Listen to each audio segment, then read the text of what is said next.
DRAP expert reviews میں خوش آمدید۔ آج ہم ایک ایسی کتاب پر بات کر رہے ہیں جو کچھ بہت ہی بنیادی سوالات اٹھاتی ہے، اور بہت بڑے سوالات۔ کتاب کا نام ہے خدا کے بغیر معاشرہ، یعنی سوسائٹی وداؤٹ گاڈ۔ جی، اور اس کے مصنف ہیں فل زکرمن، جو ایک ماہر سماجیات ہیں۔ اور اس کا جو ذیلی عنوان ہے وہیں سے ساری بحث شروع ہوتی ہے۔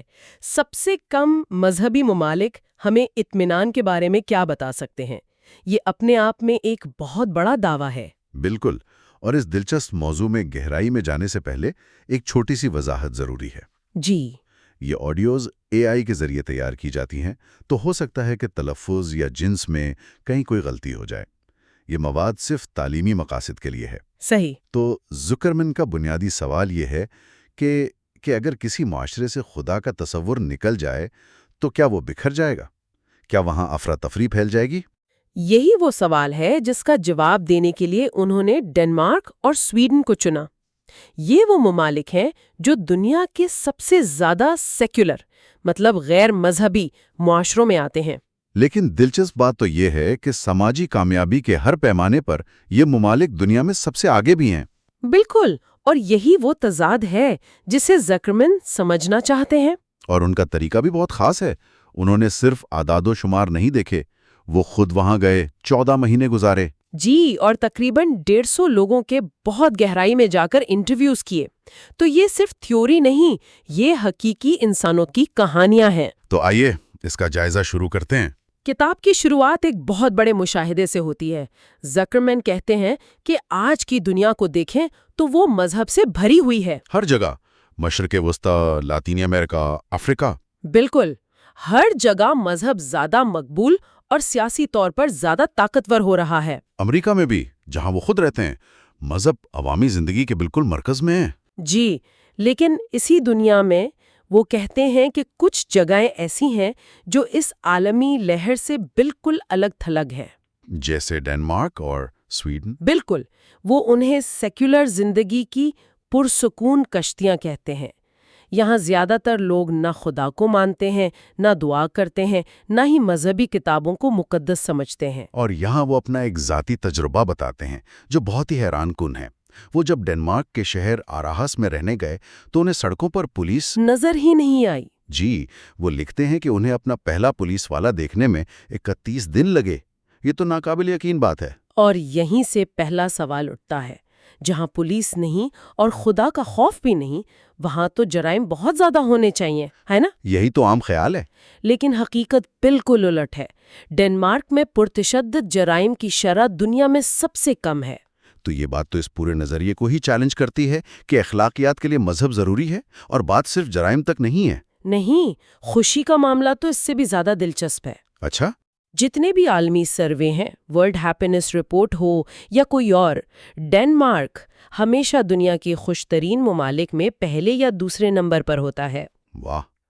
تو ایک طرف سب سے غیر مذہبی معاشرہ اور دوسری طرف سب سے خوشحال معاشرہ۔ جی، زکرمن کہتے ہیں کہ یہ محض اتفاق نہیں ہو سکتا، ہمیں اس کے پیچھے کی وجہ سمجھنی ہوگی۔ اچھا، تو ایک طرف لوگ مذہبی نہیں ہیں، لیکن پھر کتاب میں ثقافتی مذہب کا بھی ذکر ہے۔ یہ کیا چیز ہے؟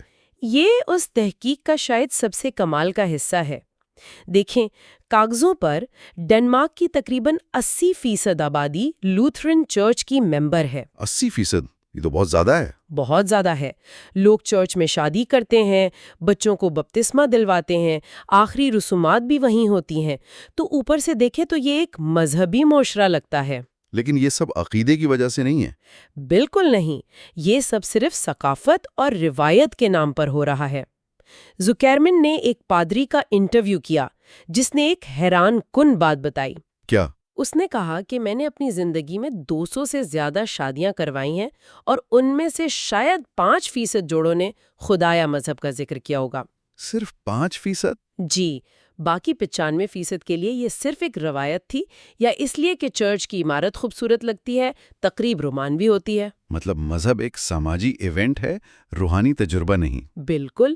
کتاب میں ایک 24 سالہ خاتون لز کی مثال ہے۔ وہ کہتی ہے میں خدا پر یقین نہیں رکھتی، لیکن جب پوچھا گیا کہ کیا وہ اپنے بچوں کو بپتسمہ دلوائے گی تو اس نے فوراً کہا ہاں بالکل۔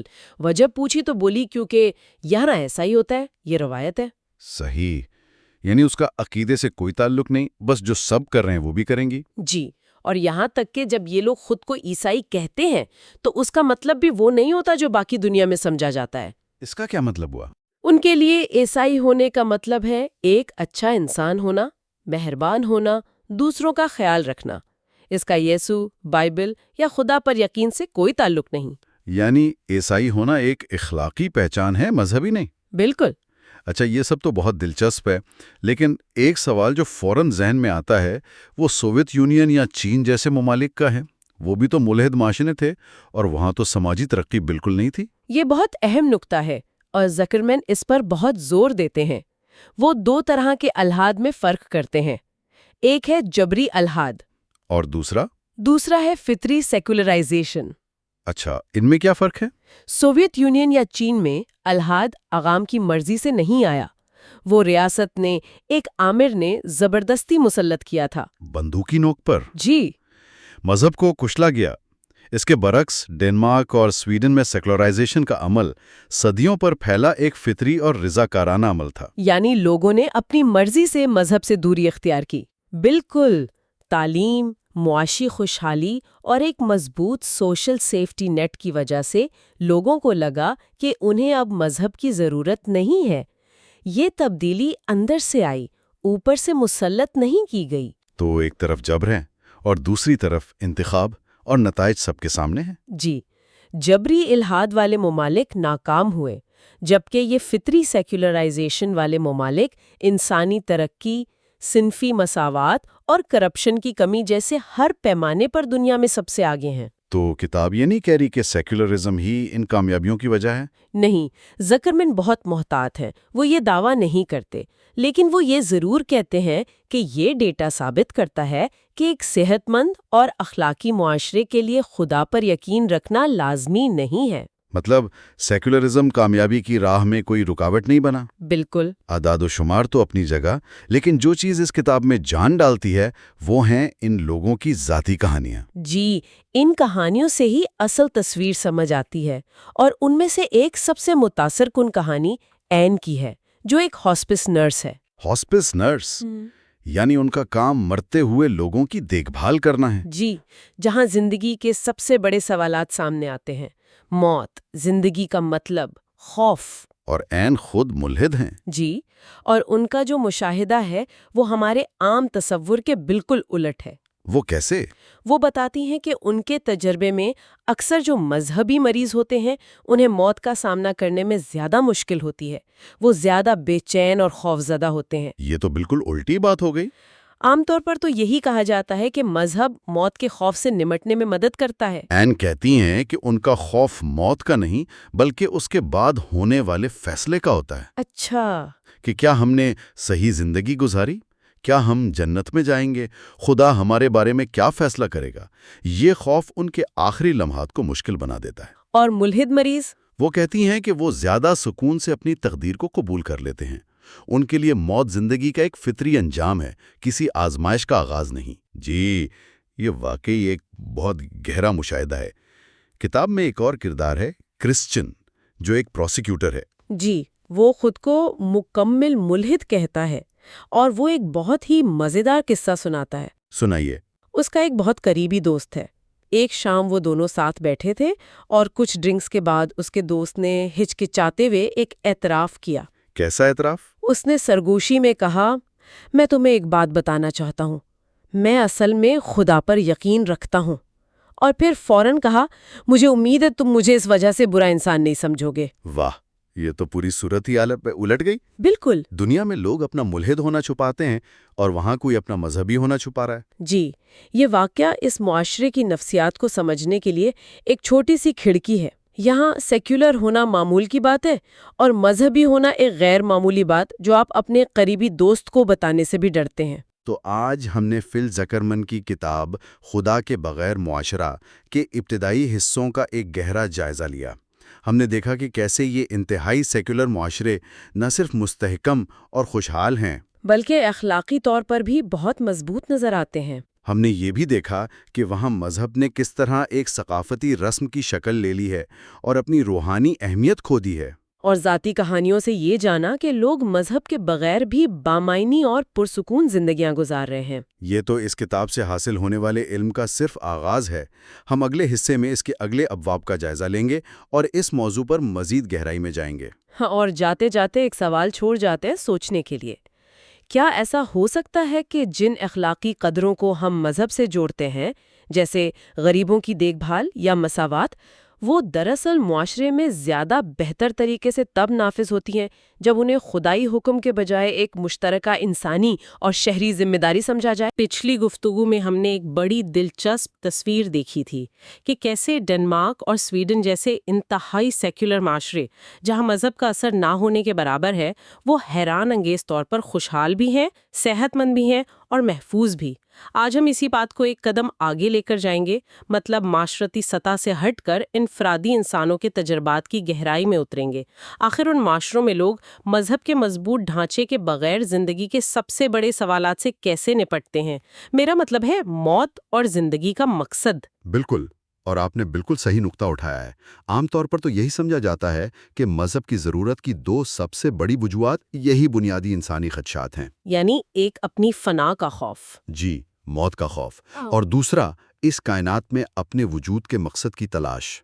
تو آج ہم دیکھیں گے کہ اسکینڈینیویا کا تجربہ اس پورے نظریے پر ہی ایک بہت بڑا سوالیہ نشان لگا دیتا ہے۔ تو پھر آئیے سب سے بڑا خوف سے ہی شروع کرتے ہیں، موت۔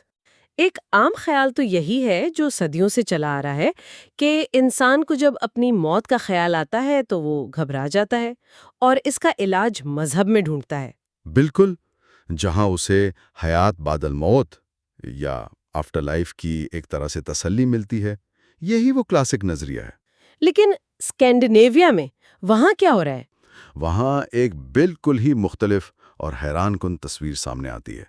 تحقیق سے پتہ چلتا ہے کہ وہاں زیادہ تر لوگ موت کے خیال سے پریشان ہوتے ہی نہیں ہیں۔ بالکل بھی نہیں۔ جی، وہ اسے زندگی کا ایک فطری، ناگزیر اور منطقی خاتمہ سمجھتے ہیں۔ یہ سننے میں ہی بہت عجیب لگ رہا ہے۔ کیا اس کی کچھ ٹھوس مثالیں ہیں؟ مطلب لوگ اصل میں کہتے کیا ہیں؟ بہت واضح مثالیں ہیں۔ ایک انٹرویو میں ایک کسان جوڑے سے بات ہوئی، آرنے اور ایگنیتھے۔ جب ایگنیتھے سے پوچھا گیا کہ مرنے کے بعد کیا ہوتا ہے تو اس نے کوئی لمبی چوڑی فلسفیانہ بحث نہیں کی۔ تو پھر کیا کیا؟ اس نے بس اپنے گلے پر ہاتھ پھیر کر ایک اشارہ کیا اور پھر اپنا انگوٹھا زمین کی طرف کر کے ایک آواز نکالی، جیسے کوئی چیز بس ختم ہو گئی ہو۔ اس کا مطلب بالکل صاف تھا، خاتمہ، سب کچھ ختم۔ اور جسم مٹی میں مل جاتا ہے۔ بالکل، بس اتنا ہی۔ واہ، یعنی ان کے لیے یہ سوال اتنا غیر متعلق تھا کہ اس پر ہنسی آ گئی۔ یہ ہمارے یہاں کے ماحول سے کتنا مختلف ہے۔ بہت زیادہ۔ اور جب ان سے جنت اور دوزخ کے بارے میں پوچھا گیا تو وہ دونوں بے ساختہ ہنس پڑے اور ایک ساتھ بولے، نہیں۔ ہنس پڑے؟ جی، ان کا رویہ ایسا تھا جیسے کسی نے ان سے پوچھا ہو کہ کیا وہ چاند پر جانے کا ارادہ رکھتے ہیں۔ یہ سوال ان کی حقیقت سے اتنا دور تھا کہ وہ سنجیدہ جواب دے ہی نہیں پائے۔ اور یہ کوئی اکلوتی مثال نہیں ہوگی۔ نہیں، بالکل نہیں۔ دوسرے انٹرویوز میں بھی ایسے ہی جوابات ملے۔ ایک شخص نے کہا، مرنے کے بعد بالکل کچھ نہیں ہوتا۔ دوسرے نے اسے ہمارے وجود کا مکمل خاتمہ کہا، اور ایک نے تو اسے ختمی معدومیت کا نام دیا۔ اچھا، لیکن یہ تو عام لوگوں کی بات ہے۔ ان لوگوں کا کیا تجربہ ہے جو روزانہ موت کو بہت قریب سے دیکھتے ہیں، جیسے ڈاکٹر یا نرسیں؟ یہ بہت اہم سوال ہے، اور یہاں ایک اور بھی زیادہ چونکا دینے والا مشاہدہ سامنے آیا۔ ایک ہاسپس نرس ہیں، این، وہ سالوں سے مرتے ہوئے لوگوں کی دیکھ بھال کر رہی ہیں۔ تو ان کا تجربہ تو بہت گہرا ہوگا۔ بالکل، اور انہوں نے ایک عجیب بات نوٹ کی۔ ان کے مطابق اکثر مذہبی مریضوں کو موت قبول کرنے میں زیادہ مشکل پیش آتی ہے۔ ایک منٹ، یہ تو بالکل الٹی بات ہے۔ عام طور پر تو سمجھا جاتا ہے کہ مذہب سکون دیتا ہے۔ وہی تو، این نے بتایا کہ اس کے مذہبی مریض اکثر آخری وقت میں بہت پریشان ہوتے ہیں کہ خدا ان کے بارے میں کیا فیصلہ کرے گا، ان کی زندگی کے اعمال کا حساب کتاب کیسا ہوگا۔ اچھا، ایک انجانا خوف۔ جی، ایک خوف ان پر طاری رہتا ہے۔ اس کے برعکس ان کے مطابق جو لادین افراد ان کی دیکھ بھال میں رہے، وہ زیادہ سکون، اطمینان اور قبولیت کے ساتھ اپنی تقدیر کا سامنا کرتے ہیں۔ یعنی ان کے لیے یہ زندگی کا آخری باب تھا جس کے بعد کوئی حساب کتاب نہیں ہونا تھا۔ بالکل۔ یہ نرس والی بات تو واقعی حیران کن ہے، لیکن کیا یہ بھی ممکن نہیں کہ جو لوگ مذہبی نہیں ہیں وہ اپنے جذبات کو زیادہ چھپاتے ہوں؟ یعنی وہ اندر سے تو ڈر رہے ہوں لیکن باہر سے پرسکون نظر آنے کی کوشش کر رہے ہوں، ایک طرح کا دکھاوا؟ یہ ایک اچھا نکتہ ہے اور اس پر بھی غور کیا گیا، لیکن محققین کا کہنا ہے کہ یہ صرف اوپری سکون نہیں لگتا، یہ ان کی پوری زندگی کے ورلڈ ویو کا نتیجہ ہے۔ مطلب جب آپ بچپن سے ہی ایک ایسے معاشرے میں پروان چڑھتے ہیں جہاں موت کو ایک حیاتیاتی عمل کے طور پر دیکھا جاتا ہے، نہ کہ ایک روحانی امتحان کے طور پر، تو آپ کا رد عمل بھی ویسا ہی بن جاتا ہے۔ یہ خوف کی عدم موجودگی ہے، خوف کو دبانا نہیں۔ اچھا، تو پھر اس سب کا مطلب کیا نکلتا ہے؟ اگر اسکینڈینیویا میں لوگ موت سے نہیں ڈرتے تو پھر ان بڑی بڑی تھیوریز کا کیا ہوگا جو کہتی ہیں کہ مذہب کی بنیادی موت کا خوف ہے؟ مطلب یہ کہ اسکینڈینیویا کا یہ تجربہ مذہب کے بارے میں ان بڑی سماجی تھیوریز جیسے میلینوسکی اور فرائیڈ کے نظریات پر ہی سوال اٹھا دیتا ہے، جنہوں نے موت کے خوف کو ایک آفاقی کچل دینے والا احساس سمجھا تھا۔ بالکل، لیکن یہ مثالیں بتاتی ہیں کہ شاید یہ خوف اتنا آفاقی نہیں ہے جتنا ہم سمجھتے ہیں۔ ایسا لگتا ہے کہ موت کا خوف اور اس سے نمٹنے کے طریقے یہ سب ثقافتی طور پر تشکیل پاتے ہیں۔ تو آپ یہ کہہ رہی ہیں کہ ہم جسے انسانی فطرت کا حصہ سمجھتے ہیں وہ اصل میں صرف ہماری ثقافت کا عکس ہو سکتا ہے۔ یہ تو سوچنے کا پورا انداز ہی بدل دیتا ہے۔ جی بالکل، اور یہاں ایک اور گہری وجہ بھی ہو سکتی ہے۔ کچھ ماہرین کا خیال ہے کہ اس کا تعلق ان ممالک کے مضبوط سوشل سیکیورٹی سسٹم سے ہے۔ اچھا، وہ کیسے؟ جب آپ کو بڑھاپے، بیماری یا غربت کا شدید خوف نہ ہو، جب آپ کو پتا ہو کہ ریاست آپ کا خیال رکھے گی، تو شاید زندگی کے بڑے وجودی خوف بھی کم ہو جاتے ہیں۔ ٹھیک ہے، تو اگر موت کا خوف ایک آفاقی سچائی نہیں ہے تو پھر اس دوسرے بڑے خیال کا کیا ہوگا کہ مذہب ہمیں زندگی کا مقصد فراہم کرتا ہے؟ ہاں، کہ انسان ہمیشہ سے یہ جاننا چاہتا ہے کہ ہم یہاں کیوں ہیں، اور مذہب اس تشنگی کو بجھانے کے لیے حتمی جوابات دیتا ہے۔ کیا یہ بھی ایک ایسی چیز ہے جس کے بغیر لوگ وہاں آرام سے جی رہے ہیں؟ یہاں بھی اسکینڈینیویا کا معاملہ اتنا ہی حیران کن ہے۔ انٹرویو سے پتہ چلتا ہے کہ بہت سے ڈینش اور سویڈش لوگ اس سوال کے بوجھ تلے دبے ہوئے محسوس ہی نہیں ہوتے۔ مطلب وہ اس بارے میں سوچتے ہی نہیں؟ یہ کیسے ممکن ہے؟ اس کی بھی کچھ بہت دلچسپ مثالیں ہیں۔ پربن ایک ہوٹل کا مالک ہے۔ جب اس سے زندگی کے معنی کے بارے میں پوچھا گیا تو اس نے صاف کہہ دیا، نہیں، میں اتنی گہرائی میں نہیں جاتا۔ بس اتنا سادہ جواب؟ جی، یعنی یہ سوال اس کے لیے اہم ہی نہیں تھا۔ وہ اپنی روزمرہ کی زندگی میں مگن تھا اور اسے کسی بڑے کائناتی مقصد کی ضرورت محسوس نہیں ہوتی تھی۔ یعنی وہ اپنی زندگی سے مطمئن تھا بغیر اس سوال کا جواب جانے۔ بالکل، اور صرف وہی نہیں، ٹینا ایک کیمیکل انجینئر نے اس سے ایک قدم آگے کی بات کی۔ اس نے کہا، میرے خیال میں لوگوں کو معنی کی ضرورت نہیں ہوتی، آپ اپنے معنی خود بناتے ہیں۔ یہ ایک بہت ہی مختلف سوچ ہے، یعنی معنی آسمان سے نہیں اترتے بلکہ انسان خود اپنی زندگی میں، اپنے کام میں، اپنے رشتوں میں اسے تخلیق کرتا ہے۔ مجھے ایک اور مثال بہت دلچسپ لگی، مایا کی، جو ایک نئی ماں ہے۔ اس نے کہا کہ زندگی کا کوئی حتمی مطلب نہ ہونا ایک طرح سے راحت کی بات ہے۔ ہاں، یہ تو کمال کی بات ہے۔ ہم تو ہمیشہ یہی سنتے ہیں کہ بے مقصدی ایک بہت بڑی اذیت ہے۔ تو اس نے اس کی وجہ کیا بتائی؟ اس کا کہنا تھا کہ اگر کوئی پہلے سے طے شدہ بڑا مطلب نہیں ہے تو پھر اس کے بارے میں فکر کرنے اور پریشان ہونے کی بھی ضرورت نہیں ہے۔ آپ پر یہ بوجھ نہیں ہے کہ آپ کو کوئی کائناتی مقصد پورا کرنا ہے، آپ آزاد ہیں۔ اور پھر آساک کی مثال ہے، ایک ریٹائرڈ ڈاکٹر جس نے تو یہاں تک کہہ دیا کہ ہمیشہ کی زندگی کا خیال ہی خوفناک ہے۔ جی، اس کے مطابق زندگی اس لیے خوبصورت اور قیمتی ہے کہ یہ محدود ہے۔ اگر یہ ہمیشہ کے لیے ہو تو اس کی کوئی قدر ہی نہیں رہے گی۔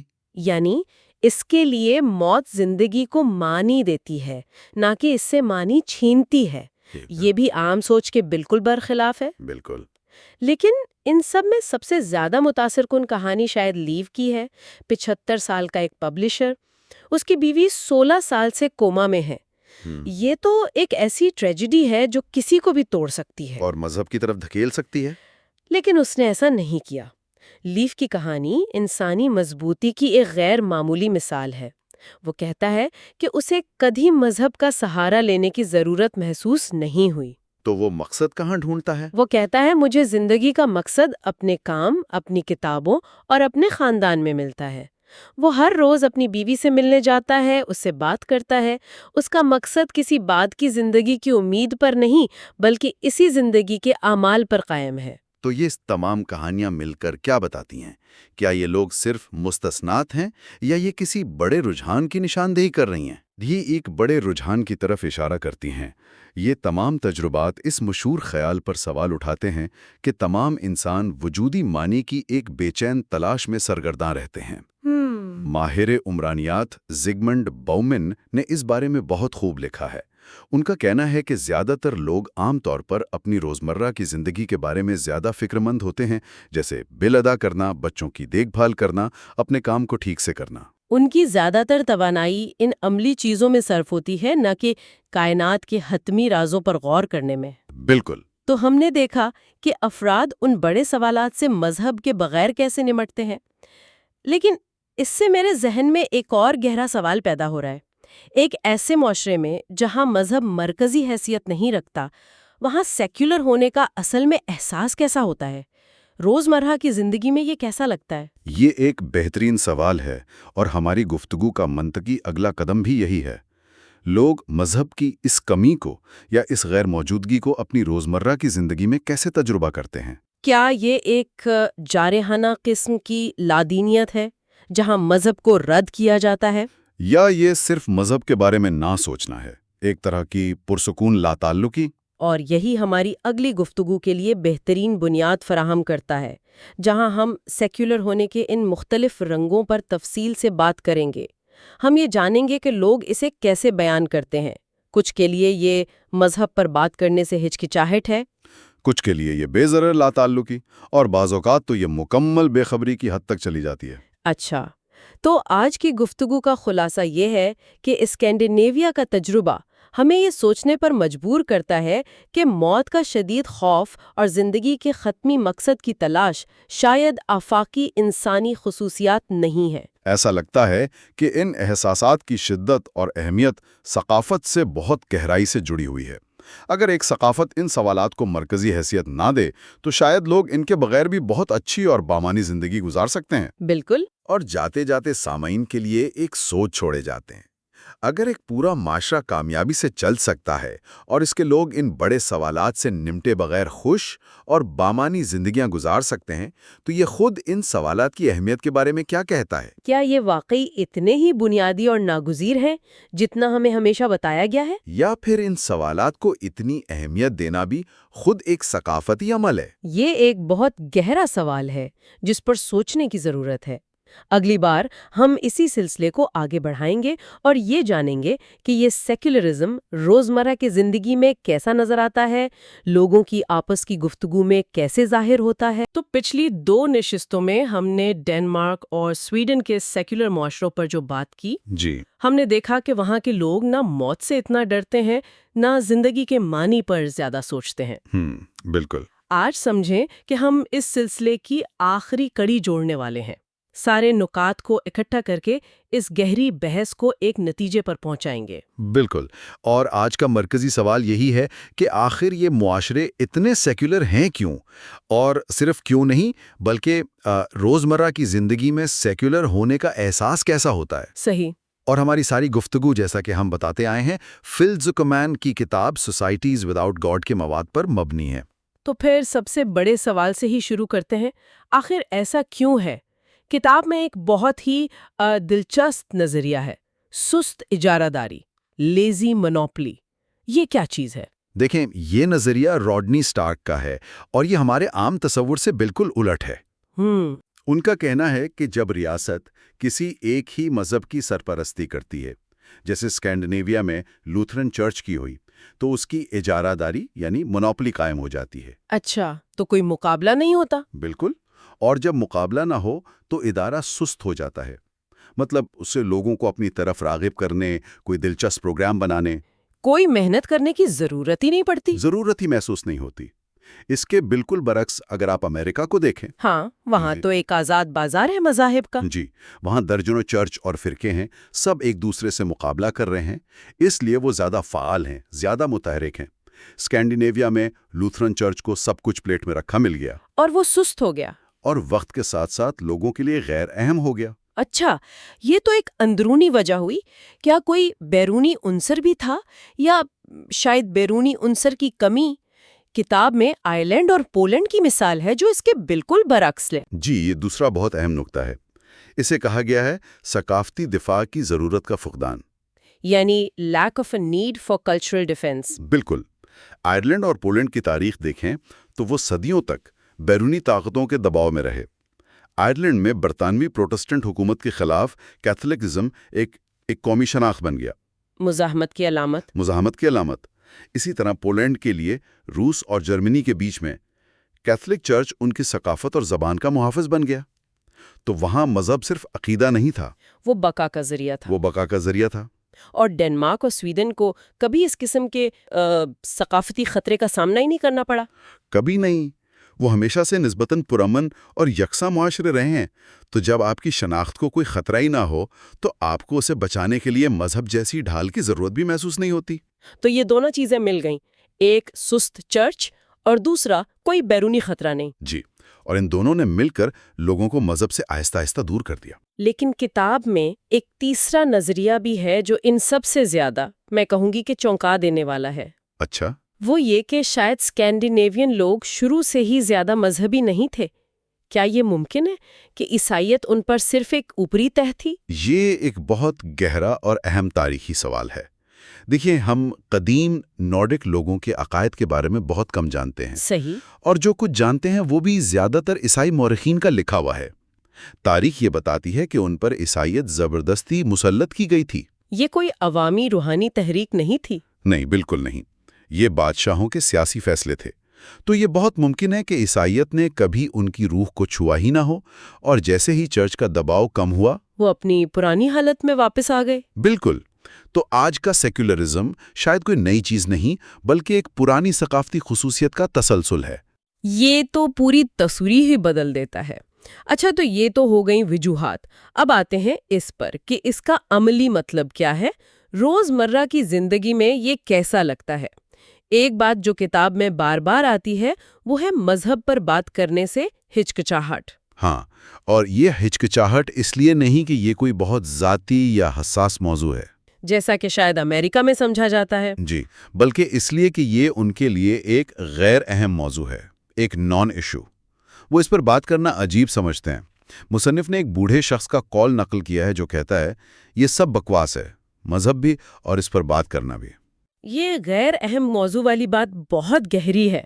یہ نفرت یا غصہ نہیں ہے، یہ مکمل بے حسی ہے۔ جی، کتاب میں اسے آرام دہ خالی پن یا کمفرٹیبل بلینکنس کہا گیا ہے۔ مطلب ان کے ذہن میں مذہب کی جگہ خالی ہے اور وہ اس خالی پن کے ساتھ بہت آرام سے ہیں۔ انہیں اسے کسی چیز سے بھرنے کی ضرورت ہی محسوس نہیں ہوتی۔ اور یہ بات اس خیال کو چیلنج کرتی ہے کہ انسان فطرتاً ایک مذہبی مخلوق ہے۔ ان معاشروں کو دیکھ کر لگتا ہے کہ شاید انسان ان بڑے سوالوں کے بغیر بھی ایک پرسکون زندگی گزار سکتا ہے۔ اور یہ بے حسی کبھی کبھی اس حد تک پہنچ جاتی ہے جو ہمیں ناقابل یقین لگتی ہے۔ وہ ٹرین والی 3 سویڈش خواتین کی کہانی، اس نے مجھے واقعی حیران کر دیا تھا۔ ہاں، وہ کہانی تو کمال کی مثال ہے، پڑھی لکھی درمیانی عمر کی پیشہ ور خواتین، اور انہیں ایگنوسٹک جیسے عام لفظ کا مطلب تک نہیں معلوم تھا۔ بالکل۔ اور یہ ان کے جاہل ہونے کی نشانی نہیں ہے، یہ اس بات کی نشانی ہے کہ مذہب ان کی دنیا سے اس قدر غائب ہو چکا ہے کہ اس سے جڑے بنیادی الفاظ بھی ان کے لیے اجنبی ہیں۔ تو اس کا کیا مطلب نکلتا ہے؟ ایک معاشرے کے لیے اس کا کیا مطلب ہے؟ دیکھیں، اس کا مطلب بہت گہرا ہے۔ امریکہ میں اگر کوئی خود کو دہریہ یا ایتھیسٹ کہتا ہے تو یہ ایک بہت مضبوط موقف ہے۔ یہ وہاں کے طاقتور مذہبی کلچر کے خلاف ایک رد عمل ہے۔ یعنی مذہب اتنا طاقتور ہے کہ آپ کو اس کے خلاف کھڑا ہونا پڑتا ہے۔ بالکل، لیکن جب آپ مذہب سے اس قدر بے خبر ہوں جیسے وہ خواتین تھیں تو اس کا مطلب ہے کہ مذہب کی سماجی طاقت ہی ختم ہو چکی ہے، اس کے خلاف کھڑے ہونے کی بھی ضرورت نہیں رہی۔ ٹھیک ہے، تو وہ مذہب پر بات نہیں کرتے، اس کے بارے میں جانتے نہیں، لیکن یہاں ایک بہت بڑا تضاد ہے۔ اگر یہ سب سچ ہے تو پھر 80% سے زیادہ ڈینش اور سویڈش لوگ قومی چرچ کے رکن کیوں ہیں؟ ہاں، اور وہ اس کے لیے ٹیکس بھی دیتے ہیں۔ یہ بات تو بالکل سمجھ نہیں آتی۔ یہی اس معاشرے کی سب سے دلچسپ حقیقت ہے، اور اس کا جواب ہے ثقافتی مذہب، کلچرل ریلیجن۔ یعنی وہ یقین کے بغیر وابستہ ہیں؟ بالکل، یہی چرچ کی رکنیت ان کے لیے مذہبی نہیں بلکہ ایک ثقافتی، روایتی اور قومی معاملہ ہے۔ اس کی کوئی عملی مثال؟ بہترین مثالیں ہیں۔ زندگی کی بڑی رسومات، بپتسمہ، شادیاں، جنازے۔ لوگ اپنے بچوں کو بپتسمہ اس لیے نہیں دلواتے کہ وہ گناہوں سے پاک ہو جائیں، بلکہ اس لیے کہ یہ خاندانی روایت ہے، بچے کو نام دینے کی ایک تقریب ہے۔ جی، اسی طرح چرچ میں شادی کرنا ایک خوبصورت، روایتی جگہ پر شادی کرنے جیسا ہے۔ اس کا روحانی پہلو زیادہ تر لوگوں کے لیے اہم نہیں۔ کتاب میں ایک سروے کا ذکر ہے، ہاں، ایسٹر والا۔ جی، جس میں صرف 11% لوگوں نے کہا کہ ایسٹر کا سب سے اہم پہلو حضرت عیسیٰ کا دوبارہ زندہ ہونا ہے۔ باقی سب کے لیے یہ صرف چھٹیاں اور خاندان سے ملنا ہے، تو چرچ ایک طرح سے کمیونٹی سینٹر بن گیا ہے؟ یا روایات کا محافظ، روحانی رہنما نہیں۔ اسی سے جڑی ایک اور عجیب بات، کتاب کہتی ہے کہ جو لوگ خدا پر یقین نہیں بھی رکھتے وہ خود کو دہریہ کہلوانا پسند نہیں کرتے، ایتھیسٹ۔ ایسا کیوں ہے؟ کیونکہ ان کے لیے ایتھیسٹ کا لفظ بہت منفی اور جارحانہ ہے۔ انتہا پسندانہ۔ جی، یہ کسی ایسے شخص کی تصویر بناتا ہے جو مذہب کے خلاف ایک مشن پر نکلا ہے، جبکہ وہ خود کو ایسا نہیں دیکھتے، وہ تو غیر جانبدار ہیں۔ تو وہ کیا کہتے ہیں پھر؟ اکثر لوگ کہتے ہیں کہ وہ کسی نہ کسی چیز پر یقین رکھتے ہیں، چاہے وہ اسے بیان نہ کر سکیں۔ ایک بہت عام جواب ہے کہ آسمان اور زمین کے درمیان کچھ تو ہے۔ ایک قسم کی نرم ایگنوسٹسزم۔ بہت خوبصورت اصطلاح ہے، جینٹل ایگنوسٹسزم۔ یہ کوئی مضبوط عقیدہ نہیں، بس ایک غیر واضح سا احساس ہے۔ وہ سخت موقف سے گریز کرتے ہیں۔ یہ تمام نکات بہت دلچسپ ہیں، لیکن کتاب کے آخر میں مارٹن کی کہانی ان سب کو ایک ساتھ جوڑ دیتی ہے، وہ شخص جو ڈنمارک سے امریکہ گیا۔ ہاں، مارٹن کی کہانی ایک بہترین کیس اسٹڈی ہے۔ ڈنمارک میں وہ ایک عام آدمی تھا، لوتھرن چرچ کا پیدائشی ممبر، خدا پر کچھ یقین رکھتا تھا لیکن اس پر کبھی سوچا نہیں تھا۔ اس کے لیے سب صرف روایت اور ثقافت تھی۔ بالکل، لیکن پھر وہ امریکہ آیا اور یہاں آ کر اسے ایک زبردست ثقافتی جھٹکا لگا۔ وہ یہاں کے مذہبی ماحول کو دیکھ کر حیران ہو گیا۔ حیران اور تقریباً خوفزدہ۔ وہ سنتا تھا کہ سیاستدان کہہ رہے ہیں کہ انہوں نے خدا سے مشورہ کیا ہے، لوگ بتا رہے تھے کہ حضرت عیسیٰ نے ان کا کینسر ٹھیک کر دیا۔ اس نے مصنف کو بتایا کہ اگر ڈنمارک میں کوئی رہنما ایسا دعویٰ کرے تو لوگ اسے ذہنی طور پر بیمار سمجھیں گے اور اس کے لیے فکر مند ہو جائیں گے۔ واہ! یہ اس کے لیے ناقابل تصور تھا۔ تو اس امریکی ماحول کا مارٹن پر کیا اثر ہوا؟ یہی کہانی کا سب سے اہم حصہ ہے۔ امریکہ کے اس ماحول نے، جہاں آپ سے مذہب پر ایک واضح موقف کی توقع کی جاتی ہے، اس نے مارٹن کو اپنی زندگی میں پہلی بار اپنے عقائد کے بارے میں سنجیدگی سے سوچنے پر مجبور کر دیا۔ جی، ڈنمارک میں اس سے کبھی یہ سوال پوچھا ہی نہیں گیا تھا، لیکن امریکہ میں وہ اس سے بچ نہیں سکتا تھا۔ اور نتیجہ کیا نکلا؟ یہ سب سے حیران کن بات ہے۔ نتیجہ یہ نکلا کہ جب اس نے لغوی عیسائیت کا سامنا کیا، یعنی معجزوں پر، دعا سے بیماری ٹھیک ہونے پر لفظ بلفظ یقین کرنے کا، تو اسے احساس ہوا کہ وہ ان میں سے کسی بات پر یقین نہیں رکھتا۔ اس کا آخری جملہ بہت طاقتور ہے۔ جی، اس نے کہا، میں گھر کم از کم ایک اگنوسٹک، شاید ایک دہریہ بن کر جا رہا ہوں۔ حضرت عیسیٰ خدا کے بیٹے نہیں ہیں، اب میں یہ جانتا ہوں۔ کمال ہے، یعنی امریکہ کے شدید مذہبی ماحول نے اسے غیر مذہبی بنا دیا۔ اس کی کہانی سے یہ ثابت ہوتا ہے کہ عقیدہ صرف ذاتی نہیں ہوتا، سماجی ماحول اسے تشکیل دیتا ہے۔ بالکل، ڈنمارک کا ماحول اسے آرام سے ایک ثقافتی عیسائی بنے رہنے دیتا تھا۔ امریکہ کے ماحول نے اسے آئینہ دکھا دیا اور اسے فیصلہ کرنے پر مجبور کیا۔ تو آج کی گفتگو کا خلاصہ یہ ہے کہ اسکینڈینیوین سیکولرزم صرف عقیدے کی کمی نہیں، بلکہ تاریخ، ثقافت اور سماجی نفسیات کا ایک پیچیدہ ممتزاج ہے۔ جی، اس کی جڑیں سست اجارہ داری جیسے تاریخی عوامل میں ہیں، اور روزمرہ زندگی میں یہ آرام دہ خالی پن یا ثقافتی مذہب کی شکل میں نظر آتا ہے۔ جہاں رسومات کا مقصد روایت کو نبھانا ہے، عقیدے کا اظہار نہیں۔ اور آخر میں کتاب ایک بہت بڑا سوال چھوڑ جاتی ہے۔ دنیا ایک طرف زیادہ مذہبی ہو رہی ہے اور دوسری طرف یہ ممالک ہیں، تو کیا یہ اپنے راستے پر قائم رہ پائیں گے؟ یا عالمی مذہبی لہریں ان تک بھی پہنچیں گی؟ اور سننے والوں کے لیے چھوڑنے والی حتمی سوچ یہ ہے، یہ کامیاب، پرامن، خوشحال اور انتہائی اخلاقی معاشرے، ایک مہذب سماج کے لیے مذہب کی ضرورت کے بارے میں ہمارے اپنے گہرے مفروضوں کو کس طرح چیلنج کرتے ہیں۔